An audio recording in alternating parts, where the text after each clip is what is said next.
감사합니다. 감사합니다. 당신을 축복합니다. 당신은 축복의 부모입니다. 당신은 축복의 부모입니다. 바로 축복의 부모입니다. 바로 축복의 부모입니다. 사랑하는 여러분, 2023년 12월 31일 마지막 날입니다. 우리는 이 마지막 날 하나님 앞에 어떤 마음을 가져야 할까? 우리는 어떤 다짐을 해야 할까? 우리는 어떤 생각을 해야 할까? 라고 할 때 우리는 뭐니 해도 돈이 아니라 우리는 감사해야 할 줄 믿습니다. 저는 여러분이 주님의 이름으로 승리했고 주님의 이름으로 여기까지 온 줄 믿습니다. 그래서 우리는 하나님 감사합니다 라고 고백할 줄 믿습니다. 우리 다 같이 함께 고백할까요? 하나님 감사합니다. 하나님 감사합니다. 하나님 감사합니다. 하나님 감사합니다. 하나님 감사합니다. 하나님 감사합니다. 그렇습니다. 인생은 마라톤이라고 말들 합니다. 마라톤을 뛸 때 수많은 사람들이 한 자리에서 출발합니다. 어떤 사람은 앞에 있고, 어떤 사람은 옆에 있고, 어떤 사람은 뒤쪽에 있고, 그러면서 인생을 달려갑니다. 인생을 달려가는 데 있어서 어떤 사람은 쏜살같이 달리는 사람이 있는가 하면 그 모습을 바라보면서 왜 나는 이렇게 달리지 못할까 라고 하며 한탄할 때도 있다는 거죠. 근데 어느 순간 되면 그 사람도 뒤쳐져 있는 것을 보게 되고 또 앞섰던 사람이 뒤쳐져 있기도 하고 뒤쳐져 있는 사람이 앞서가기도 합니다. 어떤 때는 그러한 높은 고지를 넘어야 합니다.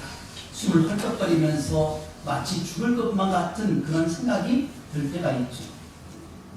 포기하고 싶고 그냥 집에 가고 싶고 내가 뭔 고생을 해서 뭘 얻겠다고 이렇게 마라톤 경기를 하는지 내가 미쳤지 하면서 머리를 치면서 그런 생각을 할 때도 있죠. 그러다가 좀 지나니 평탄한 길 이제 내리막길을 갑니다. 얼마나 시원하든지 얼마나 편하든지 야 인생이 이렇게 그냥 편하게 평탄대로 갔으면 좋겠다라고 생각할 때가 있죠. 그리고 어느 순간 가면 또 지칩니다. 또 낙심합니다. 절망합니다. 포기할까라고 하는데 저만큼에서 사람들이 막 박수를 쳐주면서 잘한다고 응원을 합니다. 또 물 한 모금 줍니다. 그 물 한 모금 마시면서 달려갈 때 또 새로운 힘이 난다는 거죠. 우리는 이처럼 인생을 살아가는 데 있어서 마라톤과 같은 그러한 42.19km를 달려가는데 아직 종착역에 도착하지 않은 가운데 우리는 달리고 있습니다. 어떤 분은 앞에서 열심히 1등으로 달린 분이 있는가 하면 어떤 분은 저 뒤에 쳐져 있다는 것입니다. 그러나 중요한 것은 달리고 있다는 겁니다. 달려야 한다는 것이고 포기하지 말아야 한다는 거죠. 너무나 많은 사람들이 요즘에는 인생을 포기하는 것을 보면서 너무나 가슴이 아픕니다. 왜 이렇게 젊은 나이에 저렇게 인생을 포기할까? 물론 그분의 마음속을 들여다보지는 못했지만 그 사람이 얼마나 힘들었으면 얼마나 고통스러웠으면 목숨을 끊었을까 하는 그런 생각을 해보긴 하지만 그래도 한 번만 더 생각해보고 한 번만 더 기억해보고 자신보다 앞선 사람만 볼 것이 아니라 자신보다 뒤쳐져 있는 사람들, 자신과 함께 공유하는 그 사람들을 바라보았다면 얼마나 좋았을까. 이번에 보니까 TV를 잘 안 보는데 그 기사를 보니까 그런 내용이 나옵니다. 고 이성균 씨가 이제 돌아가시잖아요. 그러고 나서 모든 연예인들이 레드카펫, 그래서 화려한 옷을 입고 자기의 미모를, 자기의 외모를 자랑하면서 그렇게 했던데 모두 다 검정색으로 조문하는 입장으로 안타까운 마음으로 그렇게 그 시상식에 참여한 것을 기사로 보았습니다. 한 사람의 죽음이, 한 사람의 절망이, 한 사람의 낭만이 나 혼자 끝나지 않는다는 겁니다. 내가 아파하면, 내가 슬퍼하면, 내가 고통하면, 내가 눈물 지으면 나 혼자로 끝나는 것이 아니라 여러 사람이 아파합니다. 우리 교회 안에도 마찬가지입니다. 우리가 삶을 살다 보면 각자 아픈 것이 있겠죠. 힘든 일이 있겠죠. 눈물 흘릴 것이 있겠죠. 정말 감당할 수 없는 그러한 아픔이 있겠죠. 그럴 때 어떤 생각이 드냐? 나는 혼자야. 나에게 아무도 관심 갖지 않아 라고 하는 그런 생각을 할 때가 한두 번이 아니겠죠. 저도 마찬가지죠. 저도 사람인지라 그런 생각을 할 수 있습니다. 그러나 중요한 것은 나 혼자가 아니라는 겁니다. 나를 위해서 기도해 주는 분이 있고 또 나를 위해서 위로해 주는 분이 있고 어떤 분 금식까지 하면서 기도해 주는 그런 분들이 있기에 오늘 우리가 사는 의미가 있다는 거예요. 그래서 저는 데살로니가서 5장 18절 말씀, 우리가 읽기 잘하는 말씀이지만 이 말씀 속에서 감사하는 성도가 됩시다 라는 제목을 가지고 은혜를 나누고자 합니다.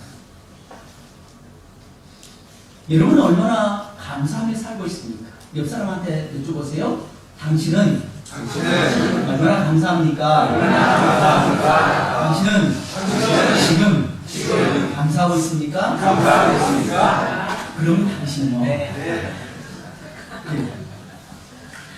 우리 쉽게 감사를 표현하지만 실상 마음속에서 감사가 우러나오지 않는 때가 훨씬 많습니다. 여러분은 여러분이 살고 있는 환경과 처지, 형편에 대해서 얼마나 감사하고 있습니까?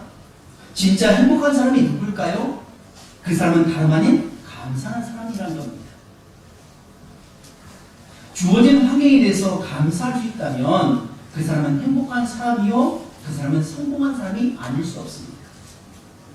먼저는 내가 숨쉴 수 있고 활동할 수 있음에 감사해야 됩니다. 제가 지난 김장철 그 중심으로 해가지고 허리가 아프더니 여태 아프고 있습니다. 밤에 자려고 하면 여기저기 쑤셔가지고 잠이 오지 않습니다. 그러면서 어떤 생각을 해보냐, 부모님을 생각해보고 또 아픈 성도님들을 생각해봅니다. 얼마나 힘들까, 얼마나 아플까. 허리가 아픈데 다리가 저려가지고 어떻게 할 수가 없습니다.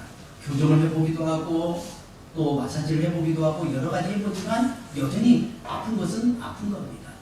어떻게 이렇게 나머지 삶을 살까라고 했을 때 그동안 참 안 아프고 살았던 것이 감사하구나.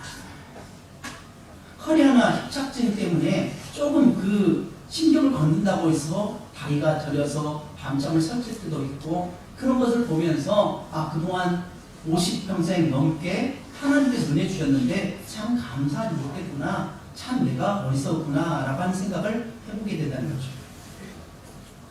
내가 지금 두 발로 걸을 수 있음에 축복이 아닐 수 없습니다.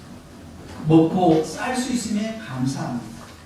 또 대화할 수 있다는 도 얼마나 감사합니까? 감옥에서 가장 큰 형벌은 뭘까요? 사형일까요? 아닙니다. 사형보다 더 큰 형벌이 있다고 합니다. 그것은 독방입니다.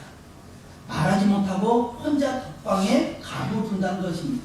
그럼 사람 미쳐버린다는 것입니다. 그런데 오늘 함께 예배할 수 있고 찬양할 수 있음에 얼마나 감사합니다. 미국 16대 대통령 에브럼 링컨 하면 미국에서 가장 존경받는 대통령입니다. 또 세계 모든 사람들이 어찌 보면 이 에브럼 링컨을 존경할 수 있습니다. 그분이 한 업적 때문이죠. 어떤 걸 했죠? 그분이 한 업적 중에 가장 큰 업적이 무엇입니까? 그죠, 노예관이죠. 피부 색깔 때문에 고통을 당합니다. 부모가 검정색 피부를 가졌는데 자녀가 피부색 검정색을 갖는 건 당연하죠. 우리는 황인종이기 때문에 황색, 그러니까 약간 누런 그런 빛깔의 피부를 갖고 있다면 또 백색의 피부를 가지고 있는 사람이 있고 흑색의 피부를 가지고 있는 사람이 있다는 거죠. 근데 백색의 피부를 아닌 흑색의 피부를 가졌다고 해서 그 때문에 조롱을 당하고 멸시를 당하고 사람이 아닌 노예로 취급받는 인생이 얼마나 고통스럽습니까? 근데 백색의 피부를 가졌던 이 에브럼 링컨이 결단을 하고 행했던 것이 바로 민주당입니다. 근데 이 에브럼 링컨은 행복한 인생을 살았을까요? 그도 역시 불행한 인생이었습니다. 그는 한때 세상에서 가장 불행한 사람으로 불렸습니다. 4살 때는 동생이 죽었습니다. 9살 때는 그의 어머니가 돌아가셨습니다. 그가 18살에는 그의 여동생이 또 죽었습니다. 또 그의 아내는 정신 이상자로, 정신분열증으로 고통을 당했습니다. 그가 가장 사랑했던 두 아들은 그의 병에서 죽었다는 겁니다. 그에게서 감사할 용이 아무것도 없습니다.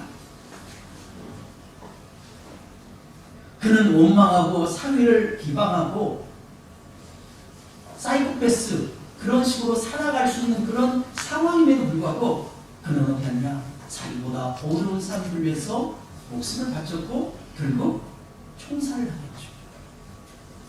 귀한 업적을 이뤘음에도 불구하고 그는 억울하게 죽임을 당했습니다.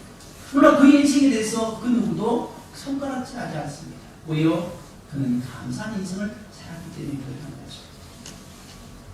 또한 그의 친구들은 전쟁 속에서 무참하게 죽었습니다. 그의 인생은 괴로움과 고독의 연속이었습니다. 그는 아브라함 링컨이 남긴 유명한 말이 있는데 어떤 말이냐? 사람은 행복하게 살기로 마음먹은 만큼 행복하다입니다. 저를 따라서 고백해 볼까요? 사람은 행복하게 살기로 마음먹은 만큼 행복하다. 저는 저와 여러분이 행복하게 살기로 마음먹어서 정말 행복한 삶을 사시길 주님으로 축복합니다. 행복의 비결은 다름 아닌 마음먹기에 달려있다는 겁니다. 우리 인생에서 일어나는 모든 일들은 불과 10% 반응에 따라 달라집니다. 90%의 영향을 받는 것이 아니라 90%의 그 영향이지만 그러나 반응하는 10%로 우리는 행복한 삶을 사느냐 그렇지 못한 삶을 사느냐입니다. 그러면 어떻게 하면 우리가 감사하는 삶을 살 수 있을까? 어떻게 하면 감사하는 성도가 될 수 있을까라고 하는 것에 대해서 이제 말씀을 나누기 원합니다. 저는 세 가지를 말씀드리기 원합니다. 첫 번째로는 감사는 깨닫는 데서 시작한다. 뭐라고 말씀드렸죠? 감사는 깨닫는 것부터 감사가 시작됩니다.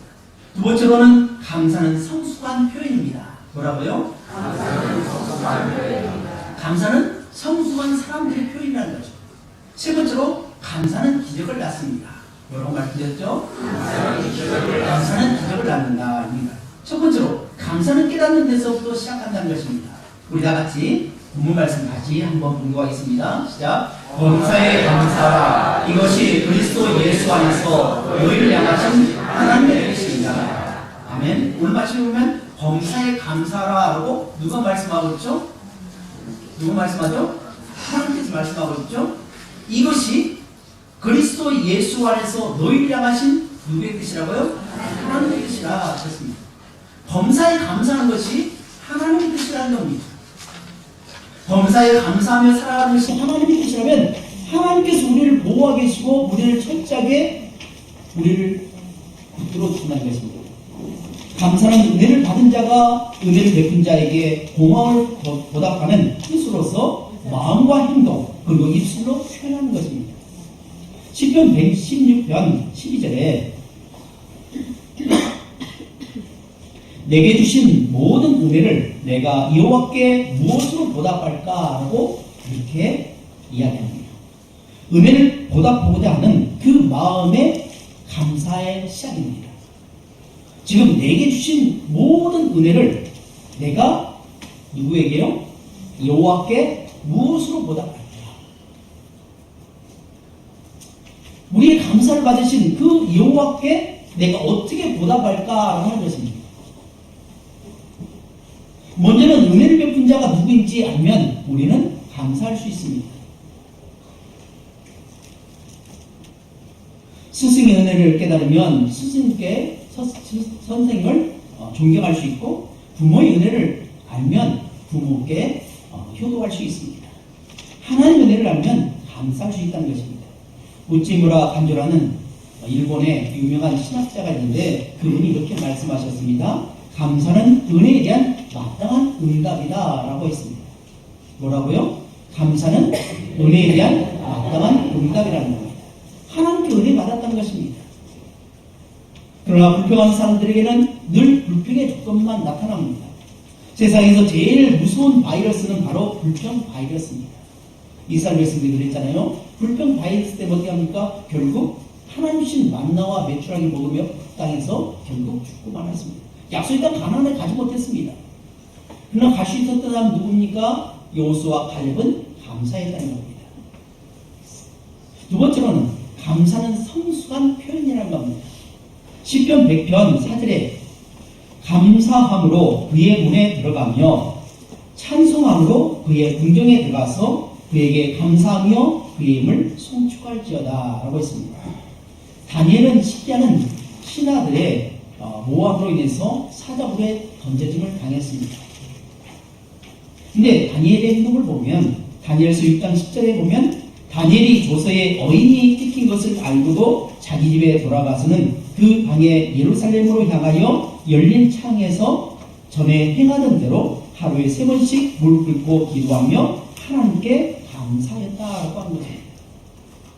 자기를 모함하고 시기하고 질투하는 그 사람들이 있고 그로 인해서 자기는 분명히 사자굴에 들어갈 걸 뻔히 알면서도 그는 원래 행하던 대로 하나님을 향해서 기도했다는 겁니다. 하루에 3번씩 정기적으로 기도했고 더 중요한 것은 하나님께 감사하였다라고 합니다. 여러분 어떻게 감사할 수 있습니까? 나를 모함하는데 나를 지금 죽이려고 하는데 어떻게 감사가 나올 수 있습니까? 그가 바라봤던 건 그 사람들이 아니란 겁니다. 환경을 바라보지 않았습니다. 그 사람을 보지 않았습니다. 누굴 바라봤느냐? 하나님을 바라봤습니다. 오늘 우리가 감사를 잃어버린 것은 당하는 것에 있지 않습니다. 환경을 바라봅니다. 내 처지를 봅니다. 내 입장을 봅니다. 내 능력을 봅니다. 아닙니다. 우리는 능력으로 내 능력으로 살아가지는 않습니다. 빌보서 4장 13절에 내게 능력 주신 자 안에서 내가 모든 것을 할 수 있다라고 사도 바울이 고백했는데 그가 살아가는 모든 능력의 원천은 오직 예수 그리스도입니다. 예수 그리스도를 통해서 능력을 받았기 때문에 그 능력으로 행했다라고 말씀하고 있습니다. 그래서 우리는 차원 높은 감사를 드려야 됩니다. 하박국 선지자가 고백했잖아요. 3장 16절에 이렇게 말합니다. 그의 처지입니다. 환경입니다. 어떤 환경인지 말하고 있습니다. 내가 들었으므로 내가 창자가 흔들렸고 그 목소리로 말미암아 내 입술이 떨렸도다. 우리가 우리를 치러 올라오는 환난 날을 내가 기다림으로 썩이는 것이 내 뼈에 들어왔으며 내 몸에는 내 처소에서 떨립니다. 무슨 이야기입니까? 하박국 선지자가 무슨 소식을 듣느냐? 전쟁의 소식이 들렸다는 겁니다. 극한 어둠에 두려움에 휩싸여 떨고 있습니다. 그 시대의 가장 강력한 나라인 바벨론이 지금 아수를 무너뜨리고 또 북이스라엘을 무너뜨리고 북이스라엘을 무너뜨렸던 이 아수를 무너뜨리고 어떻게 하냐? 남유다까지 쳐들어와서 이제는 점령하겠다고 하는 것입니다. 이 소식을 들었을 때 그는 창자가 떨렸다고 합니다. 얼마나 고통스러웠으면 창자가 떨렸을까요? 그의 마음은 전쟁의 공포에 사로잡혀 창자가 흔들리며 뼈가 썩는 고통을 느꼈습니다. 또한 전쟁으로 온 나라가 쑥대밭이 되고 성전은 파괴되어 폐허로 변하며 수많은 백성이 목숨을 잃은 아비규환의 상황을 떠올리자 그는 괴로워서 견딜 수가 없습니다.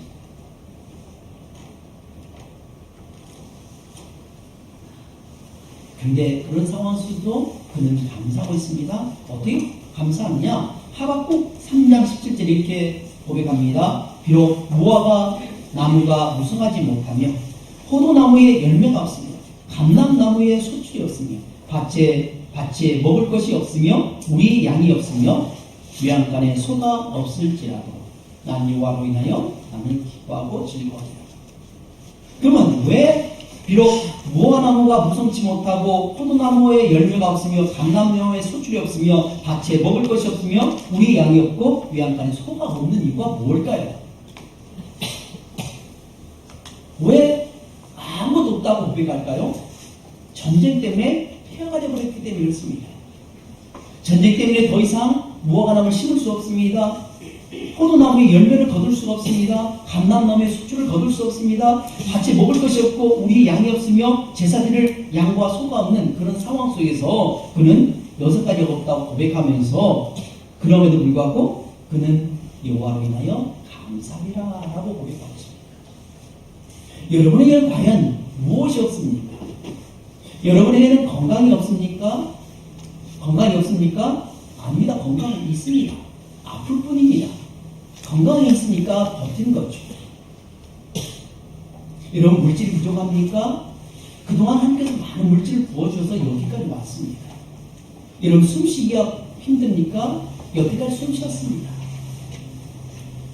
우리 동산교회가 이만큼 성장할 수 있었던 것은 물론 우리 성도님들의 기도와 열정과 헌신이 있었지만 그 이유는 하나님께서 우리 교회를 향한 뜻이 있었고 하나님께서 여기까지 이끌어 주셨기 때문에 가능하다는 거죠. 사랑하는 여러분, 차원 높은 감사를 드리기를 주님으로 축복합니다. 그리 아니하실지라. 그리 아니하실지라. 내 남편이 속을 썩여도 내 아내가 속을 썩여도 내 자식이 내 마음대로 안 돼요. 또 회사 생활이 힘들어. 또 나와 만나는 사람과 의견이 충돌이 이루어져가지고 저 사람만 안 보면 좋겠는데 라고 하는 생각을 딱 들 때가 얼마나 많습니다. 근데 지난날 생각해 보면 사실 그 사람 때문에 제가 성장했던 것을 보게 됩니다. 고난이 없으면 사람은 발전하지 않습니다. 평탄하면 거기에 안주하려고 합니다. 서 있는 사람이 앉아 있으면 눕고 싶으면 또 자고 싶습니다. 그것이 인간의 모습이죠. 그런데 나에게 역경이 오고 어려움이 있으면 앉을 수가 없죠. 누워 있을 수 없죠. 잠잘 수 없죠. 어쩔 수 없이 일어나야 되는 거죠.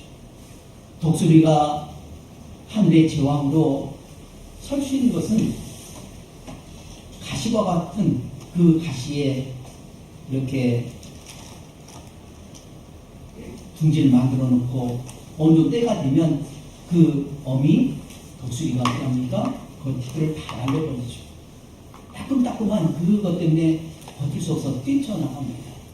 그리고 뛰쳐나가면 다시 떨어졌다가 다시 올려놓고 그래서 날개짓 하다 보니까 날개의 훈련이 되어가지고 운동이 되어서 하늘의 제왕이 될 수 있었던 거죠. 하나님께서 나를 지금 힘든 상황으로 이끄신다면 하나님께서 나에게 계획한 바가 있다는 거예요.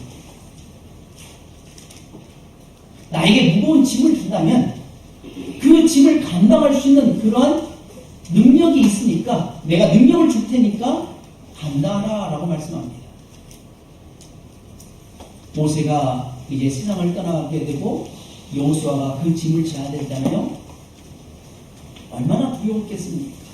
늘 불평불만 짜증하며 하나님 원망했던 그 모습을 오랫동안 봐왔습니다. 40년 동안 봐왔습니다. 그런데 그 가운데 이제 여호수아가 그들을 이끌어가려니 얼마나 힘듭니까? 그러니까 두려워하지 말라, 극히 담대하라. 내가 너와 함께하고 모세기 준 그 율법을 다 지켜 행하고 좌로나 우로나 치우치지 않으면 내가 너와 함께할 것이다 라고 말씀하고 있는 거죠. 사랑하는 여러분, 혹시 여러분 삶 가운데 어려움이 있다면 그 삶으로 감사하시길 주님으로 축복합니다. 아멘. 배고파야 밥을 먹습니다. 배고파야 밥을 합니다. 배고플 때 밥 해놓은 그 밥 먹으면 편하잖아요. 근데 배가 고픈데 밥이 없습니다. 어떻게 합니까? 요즘이야 띠띠띠 눌러가지고 주문하면 되겠지만 밥을 해야만 합니다. 쌀을 씻어야 되고 양쳐야 되고 기다리는 시간이 필요하듯이 그간이 필요해야 따끈따끈한 아주 맛있는 밥을 먹을 수가 있는 거죠. 세 번째로는 감사는 기적을 낳는다는 겁니다. 감사는 기적을 일으킵니다. 감사는 삶의 기적이 납니다. 삶은 기적을 낳습니다. 요한복음 11장 41절에 예수님은 나사로의 무덤 앞에서 그냥 나사로야 나오라 라고 선포하지 않으셨습니다. 그 앞서 뭐라고 하시냐? 하나님 앞에 감사하고 있습니다. 돌을 옮겨놓으니 예수께서 눈을 들어 우러러 보시고 이르시되 아버지여 내 말을 들으신 것을 감사하나이다. 하나님께 먼저 기도하는 모습을 봅니다. 하나님께 먼저 감사한다는 것입니다. 예수님께서는 오병이의 기적을 일으킬 때도 그냥 하지 않았습니다. 축사하시고라고 분명히 말씀하고 있습니다. 버렸던 5개와 물고기 2마리 가지고 어떻게 합니까? 하나님 앞에 축사하셨습니다. 축사하셨다는 것은 감사 기도하셨다는 겁니다. 그런 이후에 나누어 주었다는 겁니다. 예수님도 하나님이시면서도 불구하고 아버지 하나님 앞에 먼저 감사하고 예를 갖추고 나누어 줬다는 겁니다. 그랬더니 사람들이 먹었다는 거죠. 나사로야 나오라. 예수님 능력이 없어서 그랬을까요? 예수님께서 능력이 있지만 그러나 예수님은 언제나 선지자를 통하여서 하신 말씀을 이루려 하심이라 라고 하시면서 언제나 하나님께서 예정하신 그 삶으로 사셨다는 겁니다. 자, 여러분 가운데 어떤 어려움이 있습니까? 목포에 참영교회 한 여집사님 계셨다고 합니다. 아마 전에도 들어봤던 내용일 것입니다. 어느 날 설교를 듣는데 목사님께서 감사의 기도를 해야 기도가 응답받고 또 감사할 때 기적이 일어난다라는 설교를 들었습니다. 다른 때는 한 귀로 듣고 한 귀로 올려버렸는데 그 마음으로 받았습니다. 그리고 집에 갔습니다. 근데 남편은 돌아오지 않습니다. 1시가 되고 2시가 되고 새벽 4시에야 겨우 들어옵니다. 곰들에 만들어 하면서 부어라 마시라면서 얼마나 마셨던지 집을 어떻게 찾아왔는지 모르게 겨우 들어옵니다. 그리고 온통 집안을 날림 핍니다. 그리고 나서 드렁드렁 잠을 잡니다. 머리끄덩이 잡혔습니다. 얼마나 한탄스럽던지. 내가 어쩌다 이런 남편을 만나가지고 이 고생을 하는가. 우리 여성분들에게 여쭤보겠습니다. 여성분들, 여러분의 남편을 만나고 어쩌다 이런 남편을 만났다고 탄식하십니까? 아니면 감사하십니까? 대답을 못 하시겠죠? 그 남편들에게 묻겠습니다. 여러분의 아내를 만난 거 여러분 감사하십니까? 감사합니다.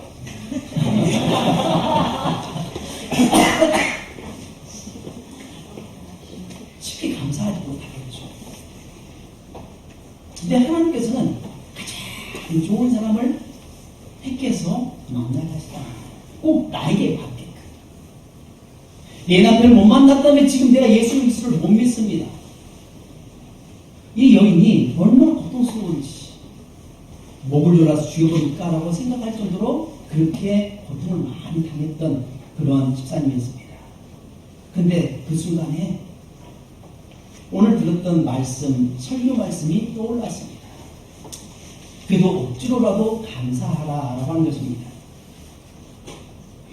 그래서 감사의 조건을 찾아보는데 감사의 조건이 있습니까? 감사의 조건이 없습니다. 그래서 이렇게 터덜거리면서 감사했다고 합니다. 그래도 혼자보다는 둘이 낫지. 언젠가는 좋은 남편이 될 가능성이 있으니 감사하고 저토록 술에 취했어도 다른 여자에게 가지 않고 나에게 오도 감사하다. 집을 찾아오니 감사하고 토요일은 술을 진탕 터 마시고 주일날엔 집을 지켜주니 감사하고 또 주일날 계속 잠만 자니 내가 예배 드릴 수 있도록 하니 감사하다라고 하는 그 감사의 조건을 찾았다는 겁니다. 그리고는 웃음소리가 납니다. 그렇게 집사님은 하나하나 감사의 제목을 찾아서 감사의 기도를 드렸습니다.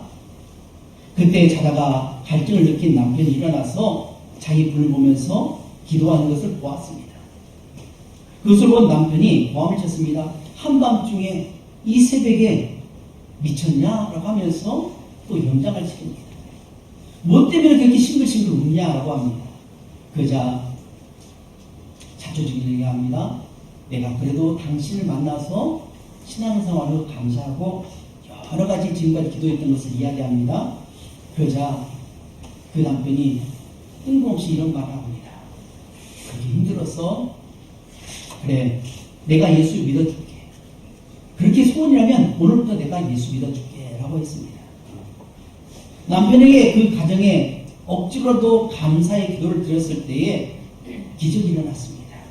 10년 동안 기도해도 이루어지지 않았던 그 소원들이 단 한 번의 감사로 이루어졌다는 겁니다. 이 남의 얘기일까요? 오늘 우리 얘기하는 거죠. 억제로 감사의 조건을 찾게 주님으로 축복합니다. 이제 말씀을 맺습니다. 2023년 12월 31일 마지막 송년주일에 이 감사하는 성도가 되자라고 하는 제목으로 말씀을 나눴는데, 첫 번째로는 감사는 깨닫는 데서부터 시작됩니다. 뭐라고 했습니까? 감사는 깨닫는 데서부터 시작합니다. 두 번째로 감사는 성숙함의 표현입니다. 뭐라고 말씀드렸죠? 감사는 성숙함의 표현입니다. 세 번째로 감사는 기적을 낳습니다. 뭐라고 말씀드렸죠? 감사는 기적을 낳습니다. 기도하겠습니다.